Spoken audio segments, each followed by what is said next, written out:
If you're getting thousands of views on your Reels right now, how valuable would it be to have a clickable link right on the screen and you don't have to pay for an ad to get it? Also, we've had the ability with these trial Reels to only release them to non-followers. Now we're seeing this test where you can release Reels only to your followers. And Instagram's gone from having a 30 hashtag limit now down to only allowing 5. How should this impact your strategy and reach going forward? If your content is going to be hidden or is going to be early access, or you're getting people to push a button to follow you, it better be good. Chelsea, how long is the maximum length of a reel now? Some people have 10 minutes, 20 minutes. I have never gone that long. AI-generated content ideas, do they help us think strategically, or do they encourage sameness? That algorithm's pretty accurate. So I'm interested to see. I think it's possible. But as far as, sameness, trends are trends. That is sameness with a twist. Gemini, Claude, and ChatGPT are going to crush whatever Instagram is capable of doing. If you're looking for ideas, I would start on those platforms. We're very excited to be joined by Chelsea Peitz. Chelsea teaches sales professionals how to leverage social media and technology to build a powerful personal brand and develop content that generates real leads. She's host of the Chelsea Peitz podcast, and her most recent book is called What to Post. Today, Chelsea, Mike, and I are going to explore what these latest updates from Instagram and Meta mean for small business marketers and owners like you. Chelsea, welcome back to the show. Excited to be here as always. Thank you so much for having me. Yeah, so we have another type of reel because there can just never be too many types of reels. And they're testing it. They call it an early access feature where reels can be viewable only by your followers for the first 24 hours before becoming public. And so the way this looks is if you went to somebody's profile and they had one of these reels and you were not following them, there will be a clock on it and a star icon, and it will be blurred, and it'd say early access until the timer expired. Now, the nice thing is then somebody could decide to follow you and actually get it during that first 24 hours. So it's very FOMO driven, which we know from a psychological marketing standpoint is very effective. And of course, it's sort of the opposite of trial reels, which prioritize non-followers. So first, Chelsea, I got to know, do you think this follower-only early access, feature is going to increase followers for most brands, or does this feel like a novelty that will disappear in 6 months? I feel like there's so many tests that Instagram has run over the last even quarter. I don't know if it's going to stick. What's interesting is I finally saw my first one live in the feed, and I saw it in the feed. It was somebody that I followed, and it said early access. So I was one of the people who was already following that person who was able to then see something, and it noted, hey, this is early access. So I think it could be really interesting. You and I have talked about this before with the trial reels going out to non-followers. And could this be something where you could have the followers see that first as for your first series, or if you're announcing something new and it's a new product that's coming out? I think the series is going to be really where these creators are going to double down because so many people are doing signature series right now. One of the things that I am concerned about with this feature is what if it doesn't perform well to your audience? Is that going to ding you when it goes out into the public feed? Because it could be just kind of a way that they're trying to get people to, I don't know. Because you know how these work, right? They test these to a sub audience and then they expand it to the entire audience. Do you think this could potentially backfire? It's always possible. I think they've done a lot of tests and just have seen people not adopt it. And I think they probably thought, oh, people will love this. And then they just didn't do anything with it. I personally haven't heard of anyone who actually has access to it. My wonder is in regards to subscriptions, because I know that subscriptions, while it's a paid model, would that sort of be similar and or compete? How would the people that are getting paid subscriptions, how would they feel about this free early access, which feels to me like a little bit of that sneak peek? So it feels a little confused for me. I know that the goal here is FOMO, to get more followers, because so many creators have said, help, please. My community is not seeing me. Help me grow. Help me get the reach. And I'm not really sure if it will work out or not. I don't have it yet.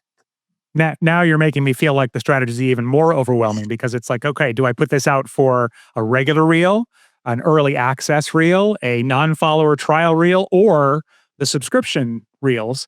Now, you mentioned the series. And so with that, are you picturing where obviously it would be a series of reels, but where the first one might be public and then the subsequent ones might be early access to encourage non-followers to want to jump on board? I could see that. That's a really good point. I think that one thing is that if your content is going to be hidden or is going to be early access, or you're getting people to push a button to follow you, it better be good. You know what I'm saying? So it better be something good content that I want to actually see and I'm excited to. But I think, besides product launches and sort of the time sensitive collaborations and announcements, series are very popular on any platform, playlists, series, themed type of content. And let's be honest, it's been a little bit hard to find that content on Instagram. And so we don't have playlists yet. We are going to be talking about links later on in the show, but this could be something where you don't miss out on those future installments and be the first person to see it if you are a super fan of that content. Yeah, that makes sense. Just a couple clarifying questions because I'm just as confused as probably everyone else is listening with all these options, trial reels, and all this stuff. So, isn't it true that reels are generally meant not to be seen by your following? Am I wrong on that, or what's the deal on that? Because I've always heard a lot of these Instagram experts say reels are designed to draw a new audience to you, and stories and posts are designed to nurture your existing audience. Is that fundamentally shifting here? And is it possible that eventually we'll be able to only have our reels be seen by our followers? Do you think that's where this is going? So in the early days of Reels, I feel like it changed over the first 3 years from, year zero to the 3 years in because there was so much adoption.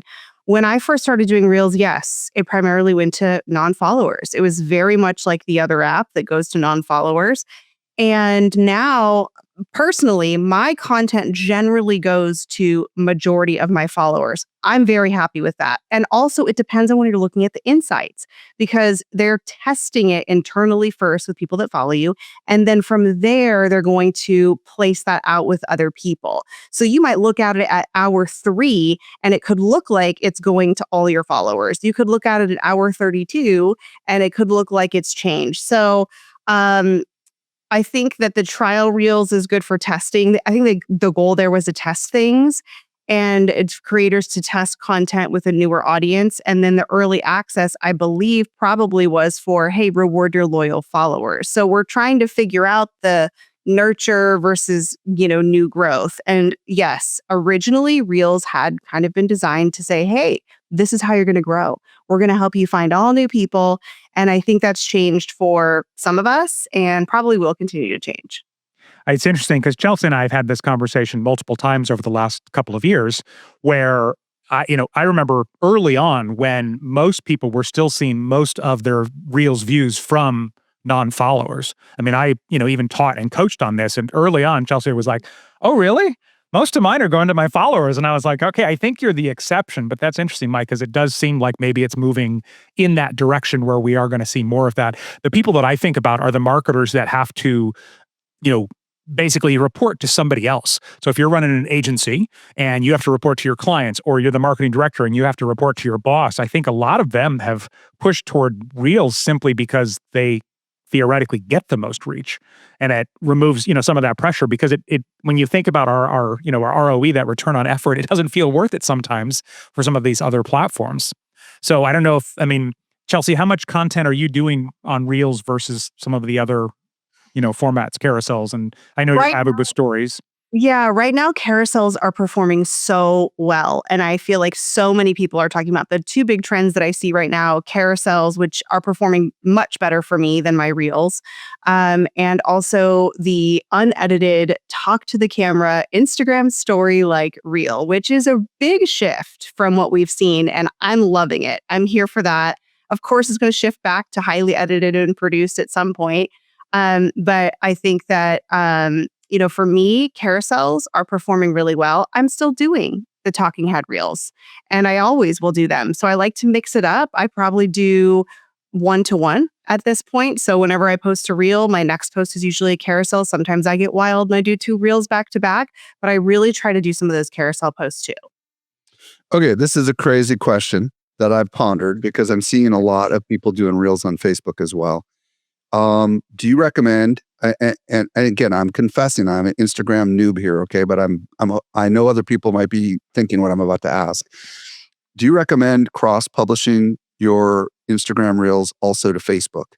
Because I don't even know. I mean, in the olden days, I know it was one click. It was very easy. What's your thoughts on that, Chelsea? I mean, are you doing the same thing on Facebook that you're doing on Instagram? I think it's highly efficient. And here's the thing about Facebook and Instagram. You either love Facebook and hang out there, or you love Instagram and you hang out there. So a lot of people come to me and say, well, I'm nervous because I feel like I have some overlap in my community. Will they get annoyed? And I said, they're probably not hanging out on both. And so you are going to have an easier way to scale that reach and content. I don't know if it's still operating like this as it once was, but it was my understanding that Facebook was really pushing Reels because the adoption was much lower than over on Instagram. And so it's possible that you could have something that doesn't perform that well on Instagram and it really takes off on Facebook and vice versa. So why not? Why not share the post? And it is fairly easy. You can just toggle a switch on and it will, as you're posting your Instagram reel, and it will ask you, would you also like to post this to Facebook? Well, and from a consumer standpoint, I've never seen a reel from one company on Instagram and then seen it later that day on Facebook and thought, oh my gosh, I can't believe they're posting the same content everywhere. Like, I think we moved past that. I think that was a fear of marketers back in the day. But I also know that people open different apps for different things. You know, when I open Facebook, I'm looking for something different. When I open Instagram, I'm looking for something different. When I open LinkedIn, if I watch videos, I'm looking for something different. So I can't remember the last time that I did, unless it was a close friend that I see on every platform, that I saw the same piece of content on multiple places from a different brand or from the same brand. So going forward, Chelsea, with this, if you were to publish a reel tomorrow and you had access to these again, to recap, we have early access reels, which go out only to your followers for the first 24 hours. Then we have trial reels that go out to your non-followers before going out to your actual followers. And then we just have regular reels that theoretically go out to everybody. So what would you think about as you were creating a reel, or do you give it much thought as you were going to put it out there? If I knew specifically that I'm going to create a reel and I'm going to make this a trial reel, and I'm going to create a reel and I'm going to make this an early access reel, I personally would have two schools of thought. I know that for the trial reels, I think the current max is 20 a day, which I think is a lot. And I know a lot of people are using, and it's different content now. So here's the thing. They have the AI that can tell. This is the exact same video that you've done. So it's not, hey, let me do a bunch of B-roll videos from my camera roll and put some different text on it and then shoot out 12 different trial reels, because they will now notice, nope, sorry, this is the same thing. So could you have 20 different little B-rolls and try 20 different hooks? Sure. So for people who really want to A/B test, those trial reels are going to be really helpful, and see what's working and then double down on that one. For the early access, I think that's more interesting to me because I'm very community focused. And I want to grow deep with my community. I'm not as concerned with the reach, which is why I was so excited that my reels actually go to my community. And a lot of people were saying they weren't. So I personally love that, to create that really close community connection where people are really excited to see what is coming next. If you have a really big announcement and you kind of have been talking about it in stories and you're like, okay, this is going to be the launch date or whatever it is that you're promoting or coming out with, that could be really interesting too. So I personally would look at it in two different ways. I think one is more for testing, one is more for rewarding your loyal fans. But I am very interested more so in the early access and the trial personally. One thing that's not going to escape my head is that idea that once somebody decides to follow you to unlock a specific piece of content, their expectation is higher. So as you said, it better be good, right? Like if you're going to ask them to take that step. So, well, we obviously have seen Reels grown, and now, as Mike, you just brought up, is Instagram expecting Reels to be more for your followers rather than non-followers and middle of funnel? So one of the things we are seeing is more and more insights, which is, of course, what Meta has called analytics, including in the actual Edits app, where there's a new tab now where you can sort Reels by views, likes, comments, reposts, shares, saves, new followers, lowest skip rate.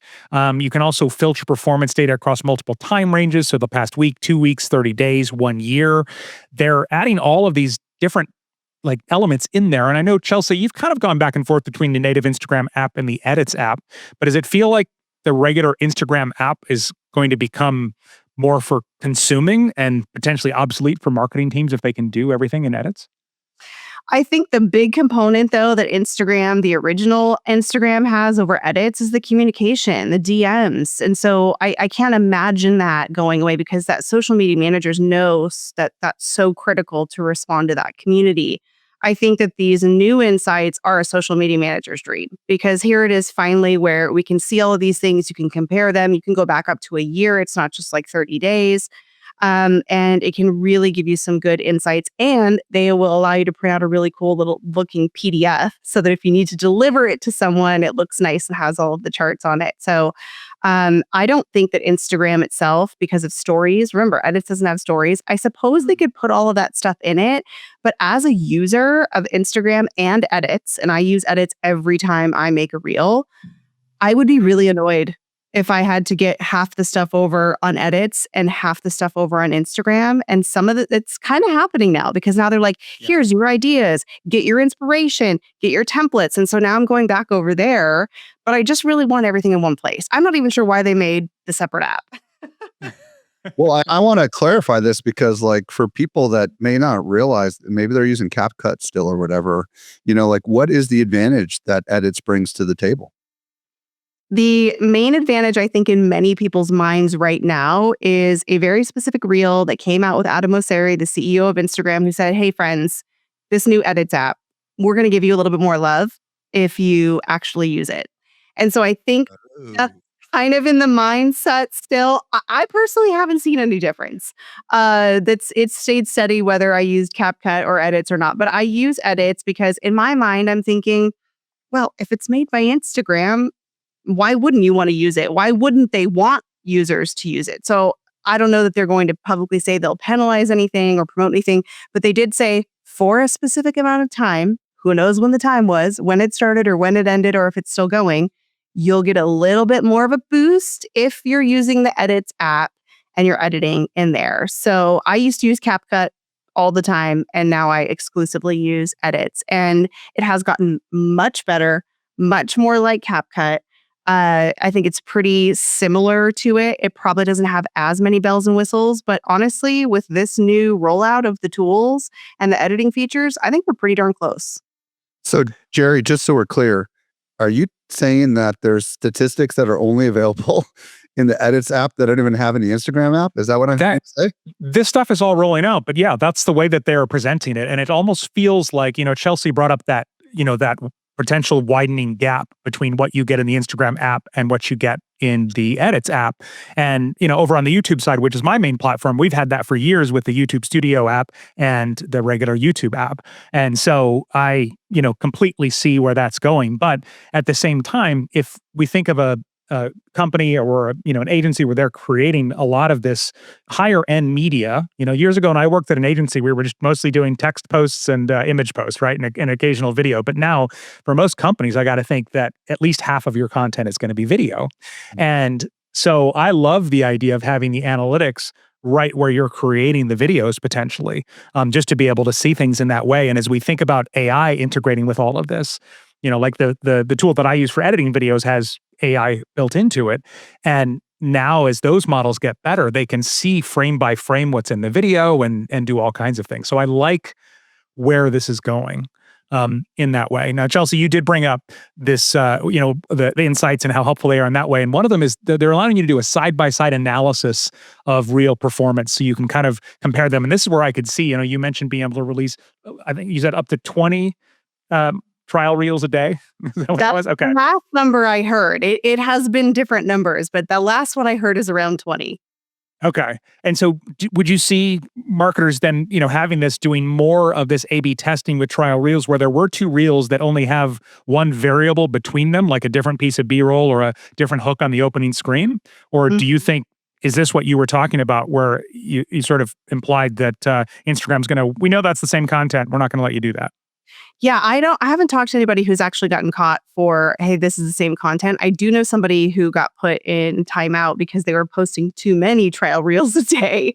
So they were like, no, sorry, you can't do that. I don't know how long she got put in timeout for, but I think the side-by-side comparison, again, social media managers, especially teams, when we have like a large content team, I think this could be really useful to see what worked. And you're looking for that little edge. Like for me, I'm a personal brand. I'm not looking for the edge. I'm not going to be spending hours comparing A reel, B reel, that kind of thing. But I think for the teams who are creating volume content and are looking to potentially really try to optimize that reach, maybe even possibly go viral, it's very important to look at those small little nuances about the first 3 seconds and what was the watch time retention.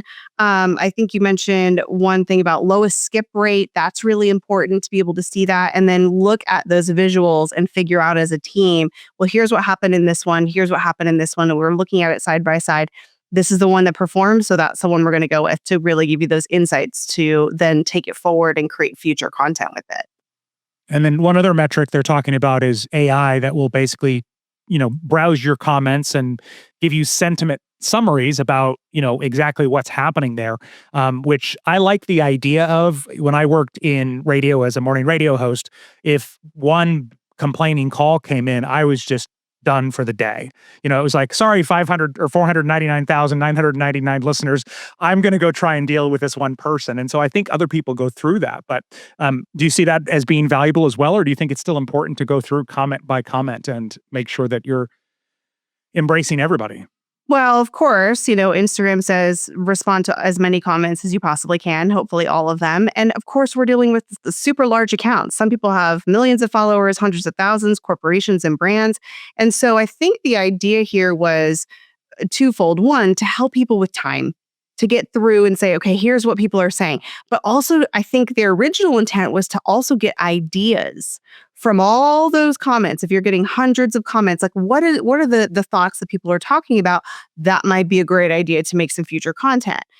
So I also think your idea is very interesting as a fellow sensitive person where I'm, focusing on, oh gosh, this is maybe a not super positive comment.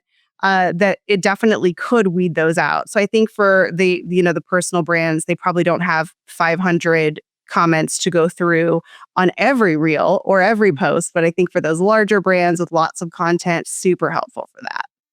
This is so intriguing because for those that have been around for a little while, you've got Facebook, you've got Instagram, you've got Threads, you've got WhatsApp, and you probably have a bunch of things I've forgotten about that exist within the Meta ecosystem. And they seem to take these little features and try them out somewhere, and then they put them somewhere else. Like one of the things I've noticed on Facebook, and I haven't seen it lately, is when I see someone else's thread with lots of comments, I will have a little AI analysis of the sentiment at the top on someone else's post. So I can kind of see what the vibe is, okay? So that's been on Facebook, I feel like, for months. And this concept, I don't think is new. The real question is who sees it? Do you see it or does everyone see it? Because that's where it could get really interesting. Do we know, Jerry? Because everyone sees it on Facebook. Okay. I see it on other people's posts where there's a lot of comments and it gives me the vibe so I don't have to read all the comments. But the real question is is this going to come just for the creator or do you feel like this is going to be available for the entire community? Yeah, well, I mean, the update is they're adding this to the insights for the person who's creating the content. So you can see it on the back end. But I have also seen those summaries on Facebook. Have you seen them on Instagram, Chelsea, where it summarizes other people's comments? I think I might have seen it once. I know somebody shared a screenshot, and I personally get to see summaries on my content, but not other people's content. And nobody else seems to have that. And it's very interesting. Okay. Yeah, it's probably coming. It's interesting because, it seems like these features are just kind of like they start out on one app and then they're very smart in the way they release all this stuff to just kind of keep the conversation going. So look, let's be honest, Meta has spent a lot of money on AI. They've been using AI for a long time. Remember back when they would say, hey, do you want to tag your friend in this photograph? I mean, it's been going on for a long time. But I do think that this is very valuable and I do think it's going to help a lot of people because it'd be really cool if it highlighted important comments, right? Imagine if this person is influential. Sometimes you'll see on Facebook, it'll say this person has more than 10,000 followers, and I see that as the creator and that might, maybe this person has influence. Maybe I should respond to that person's comment over the other people. I don't know. Well, Mike, you said YouTube does that too. You said They'll something tell you how many subscribers somebody has. Oh, YouTube does too. Go ahead, Chelsea. On Instagram, I know it's possible because on my inbox for my direct messages, and I think also in my comment sorting, I just recently saw it for the first time.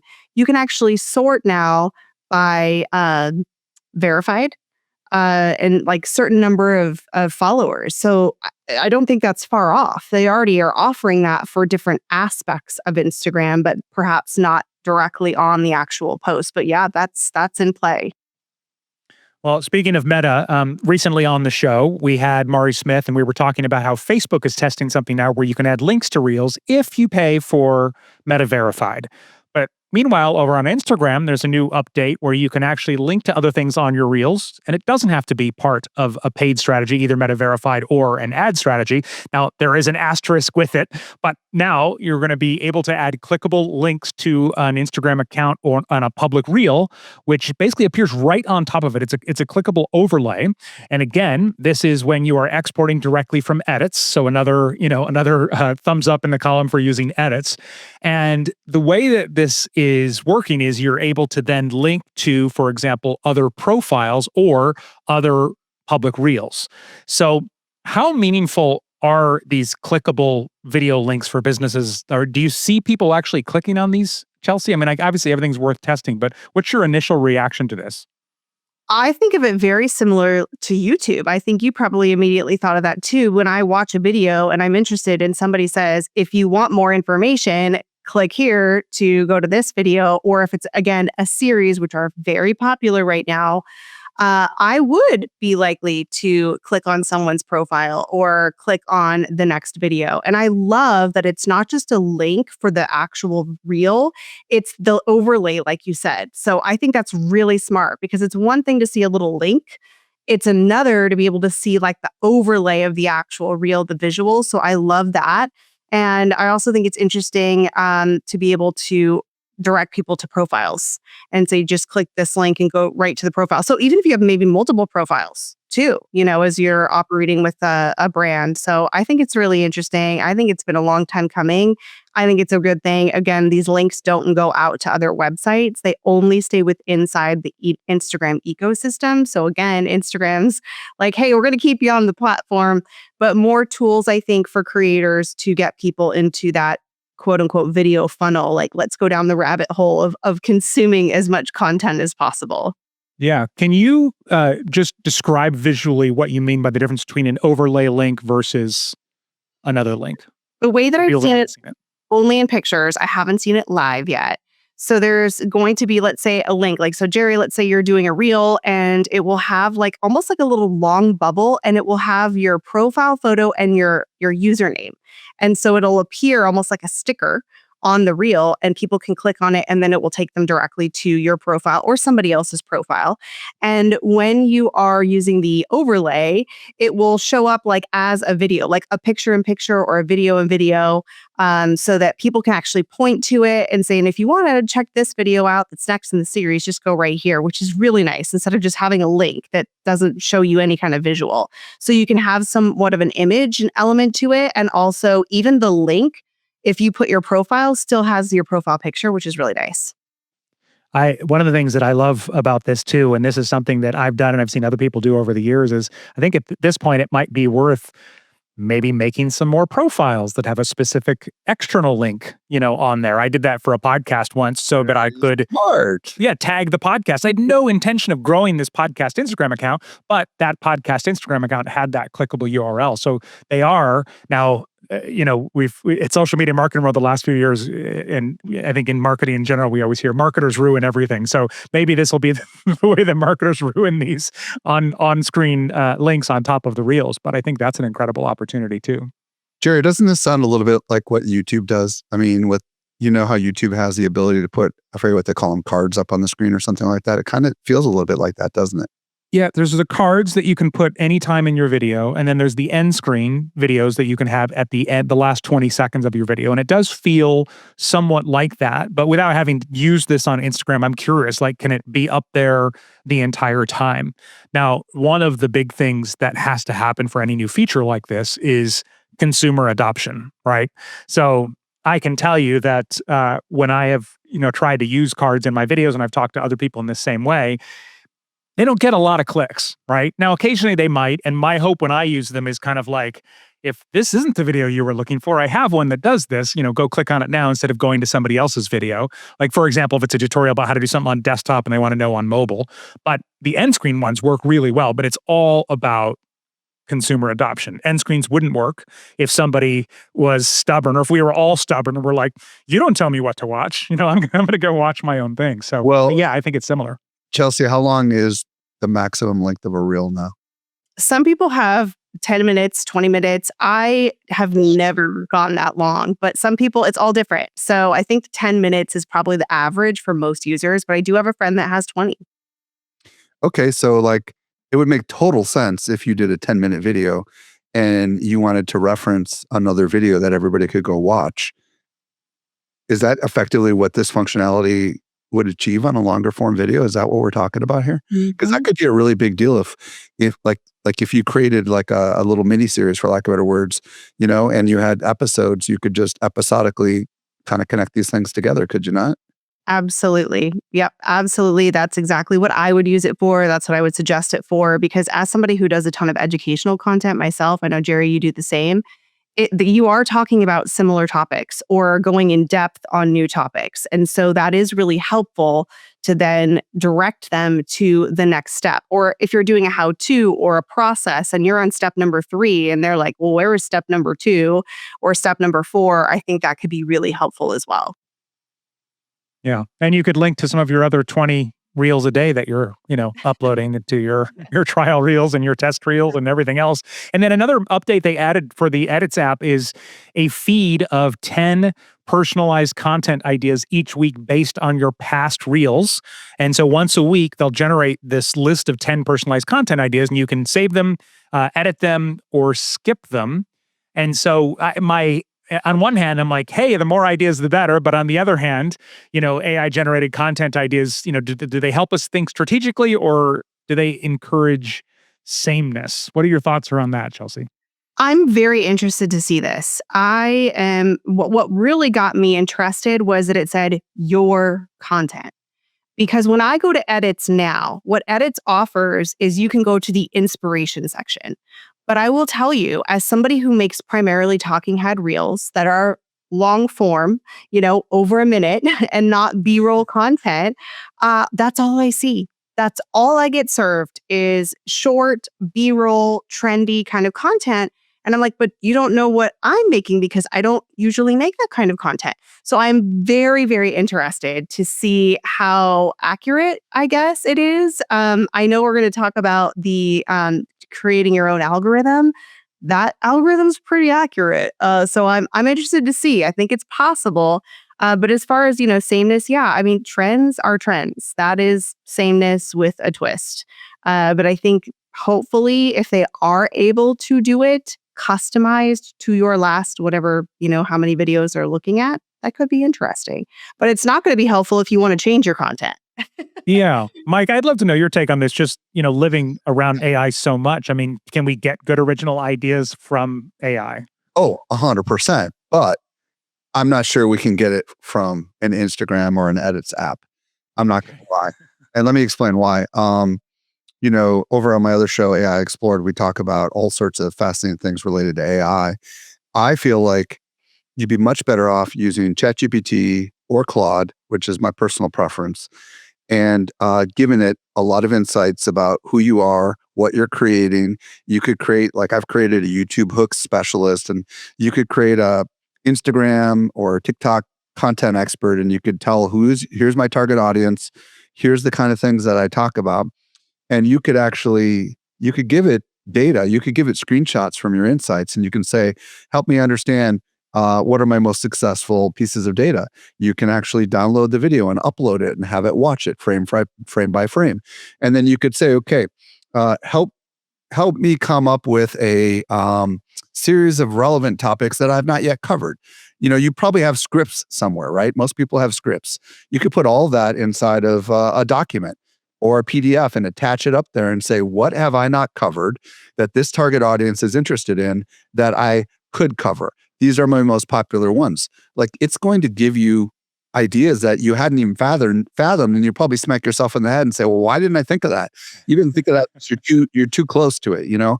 So honestly, I think you can't get any better. Chelsea or Jerry, have you guys tried any of these tools to ideate on topics? I'll I tell don't you, have access. I don't have yeah, it. YouTube Oh, has no, a, I meant AI in general. Oh, in general. I Yeah. love Claude. Claude, when you said Claude, I was like, oh, I use Claude and ChatGPT every single day. I use them with each other and against each other. I am a big fan and use it every single day for a variety of things and ideation, talking through things. And I'll say, no, I don't like that. No, I want to go against it. Give me the opposite. I want to poke the holes in it. And so I use that. I can't imagine that being inside of Instagram. I'm with you. I'm with you, Mike. I That's can't. why I I can't just don't think that their models are as capable as like Gemini, which is multimodal also, and it can view stuff. Gemini, Claude, and ChatGPT are going to crush whatever Instagram is capable of doing. If you're looking for ideas, I would start on those platforms. And because most people have scripts, you could just feed all that stuff in there. Jerry, have you tried this at all on some of your YouTube stuff? Yeah, well, YouTube has its own built-in AI, which obviously runs on Gemini called Ask Studio. And you can go in, which is what sounds like Instagram is doing. You can say, hey, based on what I've done in the past, what videos should I make? And obviously, even if you could access all the data, you could never get through it all, like you said, Mike. And so it'll come back and it'll say, hey, you can make a video about this and video about this. And the thing I like about it, and this is what I encourage others to do, is if something's just wrong, you just know it's wrong, right? Like I don't talk about that. But if something's like, oh, that's interesting, but I'm not sure, I will push back and I'll say, tell me why you think that. And I think this is where AI is amazing and also dangerous. If we just take what it says blindly, then we end up doing things that don't fit. But it'll come back and it'll explain it. And it'll say, because of this and because this video attracted this audience or whatever it might be, then my brain goes, yeah, you're right. All right, let's do this. So I definitely think that's the future of ideas. Well, and I have a really hot tip for everybody. If you have a smartphone, which pretty much everybody does, you can record your screen and load up Instagram and go through the insights and go through it slowly and just record the whole darn thing. Okay. Then you can download that or send it over to your computer and load up Gemini. And the reason I'm saying Gemini is because it's got the best vision model. And everybody who has a paid Gmail account gets access to Gemini for free. You can go to Gemini .google.com, I believe it is. Jerry, maybe you can cross-check that. Yep. And you can literally upload the video into it, and you can just give it this command. Hey, analyze everything you see inside this video and tell me important insights that I might have overlooked. It will literally go frame by frame through that entire darn video. I don't know if anybody's tried this, but I'm telling you, this is the big unlock for a lot of people, is literally just having a video from your mobile phone. Because you know how hard it is to look at insights on like a mobile phone. It's a nightmare. But you can just upload that video, and then it'll literally analyze the entire thing for you. That's really cool. That's really cool. I haven't tried it with Gemini, but that's a hot tip because I didn't know it had the best vision model, but I have uploaded videos of mine into Claude and ChatGPT to ask And questions. both of them will do the same thing. Claude will just take the frames out of it, but you can do this with Claude as well. But Gemini is exceptionally good with video because it was built from the ground up as a multimodal model. So yeah, I mean, this is the kind of stuff when people start thinking outside the box a little bit about taking data from one place and sticking it in another place, all of a sudden you can unlock some pretty cool ideas. That's brilliant. I never thought about just putting a video in there, because then you can give it everything. You're like, all right, which columns do you need from this sonnet speed? Eventually, it's just going to be on your phone, and literally, it's just going to take over. You know what I mean? Yes. But now, video. Yes. Well, I honestly thought hashtags would be dead by now on Instagram. They're not, but we started with 30 hashtags on Instagram as the limit, and now they've reduced the hashtag limit and captions for posts and reels to 5 hashtags. The whole idea is to help marketers create more targeted, more specific content. And of course, they're continuing to discourage us from using spammy hashtags like hashtag reels or hashtag explore, which they said will or potentially negatively impact your reach. So Chelsea, you're on Instagram more than either of us. Do you see lots of people still using hashtags, and are you still using hashtags as part of your strategy? I actually can't even use 5 hashtags. I was trying to put in my hashtags the other day and it said, I'm sorry, you've been limited to only 3. So I only have 3 hashtags. And so Wow. I personally, behind the scenes, do I think that they've been doing this probably for a long time? I think we humans have a really hard time with change. And for many, many, many, many years, we used 27, 28, all the way up to 30 hashtags because that's how the system was able to understand what your content was about and sort and serve it up to people who were interested. And now AI is just so smart, right? You don't even need hashtags, quite frankly. The words in and of themselves. I thought that I had read somewhere that they might even be trying, and maybe it was on Threads, trying to hide those hashtags just so you didn't have to even look at them. So I think it's really interesting. I mean, I think this has probably been going on behind the scenes for much longer than we had known, but we have a big hard time with change. Yeah. Well, you're a power user, so they're taking away features from you first. So it'll Yeah. be three, for You know what? soon. I don't even use hashtags sometimes now, and it totally works. I get the little AI summary that tells me what they think it is, and it goes out. So it's doing its thing. So I think you just answered this question, but for the marketer or business that's listening right now and they're going, "Oh gosh, should I finally be using hashtags? Should I get back to using hashtags?" What do you say to them? I still use hashtags, but I also think of them just as keywords that have, I'm aging myself, the pound symbol in front of it, because that's just how it works. But I think when you're looking at hashtags or keywords in general, it's just very simply what is it that your ideal clients would be looking for? And what is the topic that you are talking about? Because again, the AI is smart. If you're talking about one thing and you're trying to use something else, it's going to know that. It's likely not going to categorize it if you're trying to hack your way through that. Well, if we think about the history of hashtags, they started on Twitter, okay? And back in the day, they were a way for Twitter to categorize things, okay? So it was a way to structure content so that Twitter could intelligently serve up relevant content. And eventually, like you said, Jerry, marketers kind of got crazy and went nuts with it, and everybody implemented hashtags. But now we're in an era where we've got incredibly intelligent AI algorithms that understand the essence of what it is you're saying. Yeah. So the hashtag, if it's being hidden, it serves no function. Let's be intellectually honest. And why do we need hashtags when we have really intelligent models that listen to what we say when they're videos, read what we write? There's no reason a hashtag is going to make their job any better. If anything, they're going to probably doubt that you might even get punished if your hashtag isn't relevant to your content because they're going to know you're trying to game the system. I mean, For sure. I don't even think like, honestly, I would not be surprised if they disappear tomorrow. Because what do they actually do? Like I don't know, I'm just throwing that out there. I mean, like, what do they really do? And maybe they're there because as Chelsea said, people don't like change and they're just trying to appease people a little bit longer. Like you go from 5, it'll go to 3, and then it'll go to 1, and then, you'll have nothing. I always like to tell people, and this is across platforms, basically in the last couple of years, the algorithms have all learned synonyms. So you don't have to put in every possible usage of a word. You can just put in what your content's going to be and it's going to figure it out. So, I mean, if we think about what Meta's doing on the ad side, you don't even need to address an audience anymore. Okay. So like I've actually interviewed quite a few experts and they say, just let it do its thing. You don't even have the same targeting that you used to have.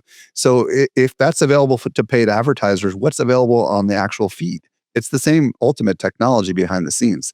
So this is just kind of like, I think it's like a patterns are hard to break kind of thing. And my guess is it's probably worth an experiment to just do none and see if they actually do better. Because if there's one less thing we have to do as creators and marketers, and then isn't that going to make our life a lot easier, Chelsea? Yes. And you know what? I look back and think, years ago, I used to have the spreadsheets. I had so many tabs on every single spreadsheet. I would research those hashtags. I had big hashtags, mid-size hashtags, smaller hashtags, niche hashtags. Wow, what a waste, because we don't need any of that. And every time I make a piece of content, it's interesting because sometimes even the words that I'm saying and the words that I'm typing, it's not even picking that up. It's picking up something I'm holding. Like if I'm talking about a book, yeah, I'm holding the book and maybe I'm not even saying the exact book name. I will see it in the summary and I'm like, wow, it's really already knows everything that we're talking about and showing in our content. yeah. And Chelsea, I want to ask you, because you mentioned this earlier, where Instagram is letting users now choose their topics and sort of customize their own algorithm. So anyone can go in and do this if you don't like what you're seeing. And so, how do you think these user controlled algorithms are going to impact brands that are trying to reach new audiences at scale? Is this a bad thing? Is this a good thing? How do you see this playing out? Yes, this is a very interesting one. As soon as this came out, I immediately went to my Reels. This is just right now. We should make the disclaimer. It's just on the Reels feed. Okay. But Adam said we are planning to bring it everywhere. So they're starting it on Reels so we can anticipate this just basically being the norm at some point on Instagram. But when they said go and check it out, I immediately went, I clicked on the icon. And I think even if you love what you see and you don't care about your algorithm, go see what they think you like, because it has 20 words that it said that I thought I liked. And I would say 90% spot on. 10% were wild and random. I'm like, I'm not interested in that content at all. So I took those out and changed it. And immediately, like as soon as I clicked done, my content was different.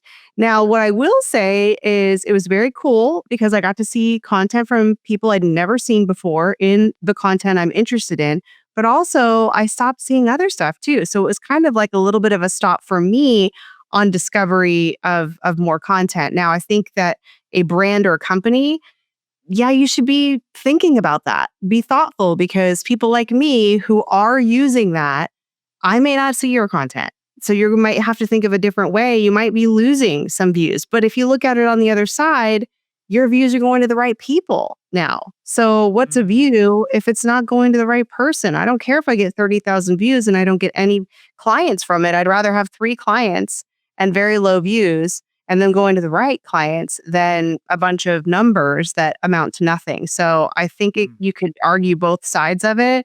As a consumer, I like the ability to go in and change it and then look at it, because it continues to think.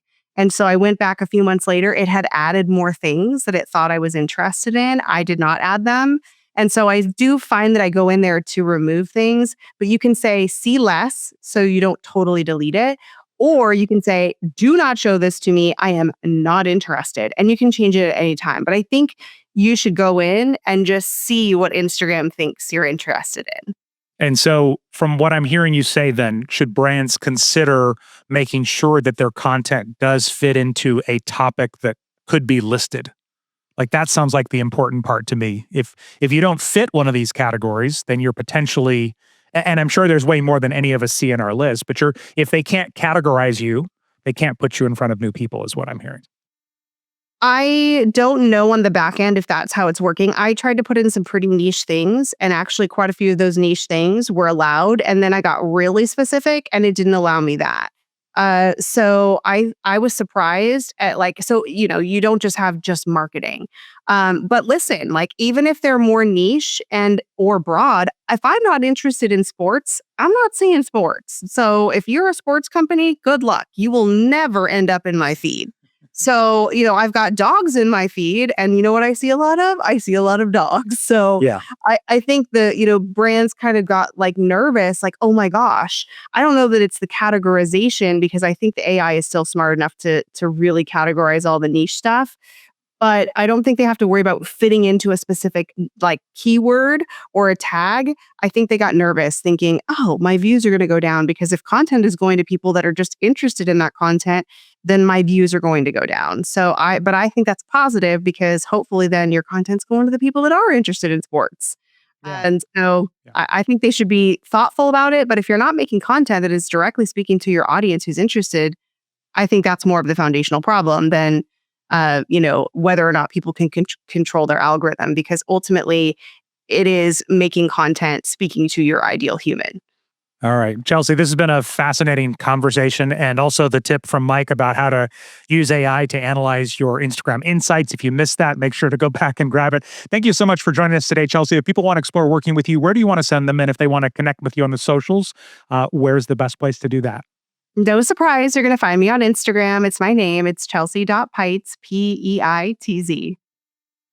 Chelsea and Jerry, thank you so much for being on the show today. And hey, if you missed anything, we took all the notes for you over at socialmediaexaminer.com/708. And if you're new to the show, be sure to follow us on whatever podcasting app you're listening to us on. And if you've been a listener for a while, We would love a review. And do check out my other show, the AI Explored podcast. This brings us to the end of the social media marketing podcast. I'm your host, Michael Stelzner, and I was joined today by Jerry Potter, my co-host. I'll be back with you next week. I hope you make the best out of your day, and may your marketing keep evolving. Catch you next time.